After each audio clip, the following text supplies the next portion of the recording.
Good morning all. What is computer organization? Computer organization explains the function and the design of various units of digital computers that store and process the information. So in this subject you are going to mainly understand how I/O devices are organized, how internal interaction of these peripheral devices takes place with respect to memory and also the processor. Okay.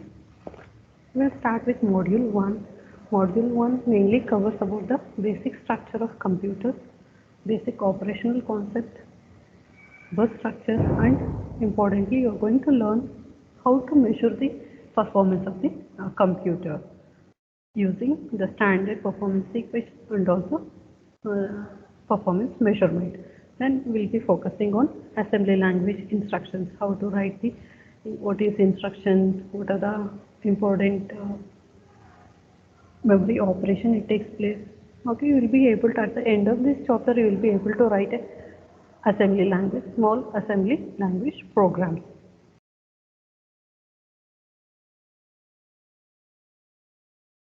We'll start with what is computer. So, computer is a fast electronic calculating machine that accepts digitized information, processes it according to list of internally stored instruction and produces the resulting information. The list of instruction is called computer program and the internal storage is called as computer memory. So in this subject mainly you are going to learn about the basic internal structure of a computer system. Then you will be understanding about the I/O devices, how I/O devices are organized. Then you will be learning about the memory, different memory hierarchy, how data is stored in those different hierarchy, how memory is implemented. And you will be learning about the ALU operations. So this is the main content you are going to learn in this subject. Operational concept.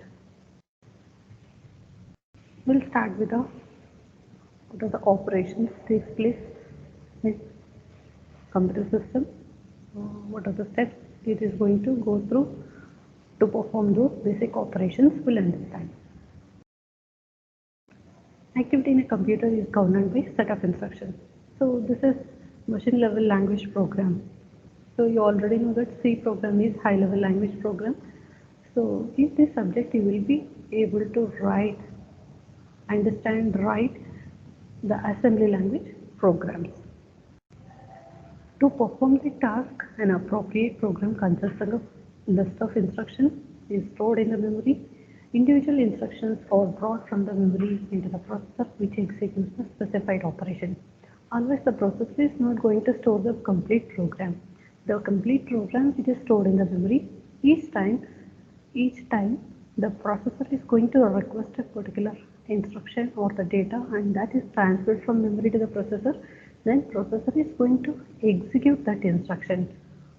Resulting operation of that instruction, the data may be stored in register or it may be write back that result into the memory. Data to be used as operands are also stored in the memory. Okay. So the instruction and related to instruction, if the operands also required, if it is stored in the memory, it has to be get from the memory into the processor register to perform the further computation. So we'll take one small example. We'll understand how this assembly language instruction executes. Example, add location A, comma or not. So this is a memory location and this is a temporary processor register where it is holding 1 byte of information. So this instruction adds the operand at memory location. This is the name of the memory location to the operand in a register or not. Okay, whatever the value that is stored in or not, to that the value that is stored in this memory location is added and the result of this operation, that is after add operation, the result whatever we are going to get sum that is stored in the register or not. This instruction requires the performance of the several steps. Even though instruction is a single instruction, to execute this instruction, it requires to go through several steps. So consider this instruction is available in the memory. Okay. So that is the assumption we are making. The instruction is fetched from the memory into the processor. Instruction is fetched from the memory into the processor. The operand at location A is fetched and added to the content of R0. Finally, the resulting sum is stored in the register R0.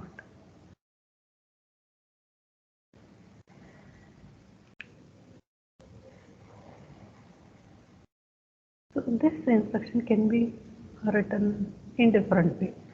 So the instruction can be rewritten as load location A R1. That means you are first reading the operand value from the memory and storing into the temporary register.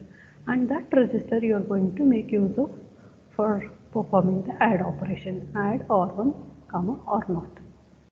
So whatever the content that is present in R0, R1, that is added to R0. So you can just simplify this instruction in this way. R0 is equal to R1 plus R0.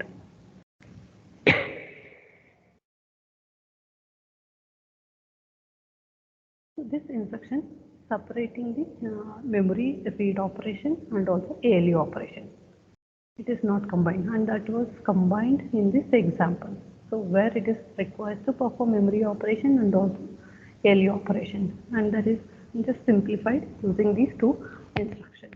The transfer between memory and the processor are started by sending address of the memory location to be accessed to the memory unit and issuing appropriate control signal. So whenever if memory operation is required, it requires to send mainly two information. One is the address. So where exactly the data is stored in the memory, which memory location it has stored, that address should be sent, and also the control signal. Always control signal tells what type of operation it has to perform. So normally it will be having the operations like read or write operation. The data are then transferred to and from the memory.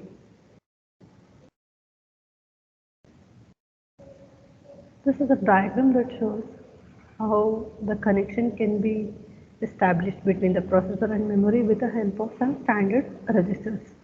Normally, why this connection is required? To perform mainly two operations. One is read and write. So reading data from the memory, writing data into the memory from the processor. So to perform this, there are standard registers are used. The first one is instruction register. IR stands for instruction register, where it holds the instruction that is currently being executed. So here I have listed all the important registers that can be used for making connection between the processor and memory. The first one is instruction register. It holds the currently being executed instruction, whichever the instruction that is executed by the processor, that is stored into IR. Then program counter. Program counter contains the memory address of the next instruction to be fetched and executed. When it is executing the processor is executing the first instruction, PC should be holding the address of the second instruction. So it contains the address. So always program counter, it is going to keep track of execution of the program. Then followed by, there are n general purpose registers, that is R0 or n-1.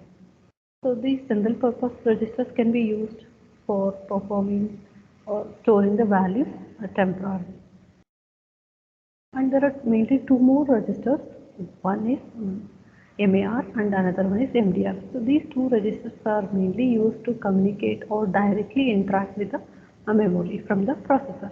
Memory address register. It holds the address of the location to be accessed. Whenever the processor requires some data to be, it requires to read from the memory. So that particular address, memory location address, should be stored into MAR. Then MDR, memory data register, it contains the data to be written into or it read out of the address of the location. Okay, so MDR always it will be holding the data. So that data you're going to, what data you want to write into the memory, first it has to be stored into MDR, or in case if you're reading from the memory, so whatever the data that is read, so that should be stored into MDR, and further it is transferred to the processor to perform the required operations. So these are the main important registers are used to interact between the processor and memory.